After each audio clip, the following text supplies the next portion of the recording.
एक मोठी बातमी आहे। गुजरातमध्ये कुख्यात लाकूड तस्कर नवसुबाई लोहार उर्फ पुष्पा वन विभागाच्या जाळ्यात अडकलाय।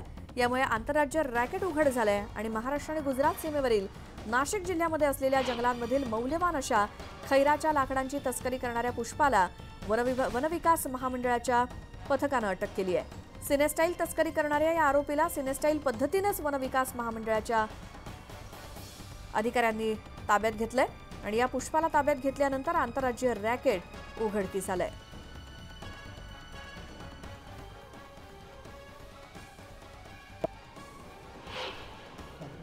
नाशिक जिल्ह्यातील सीमावर्ती भागात एफडीसीएमचा जो खैराचा जो चांगला भाग आहे, तसेच प्रादेशिकचा साग आणि खैराचा जो भाग आहे, या भागामध्ये एक नवसू लोहार नावाचा व्यक्ती वारंवार वनगुन्हा करत होता, खैराची तस्करी करत होता।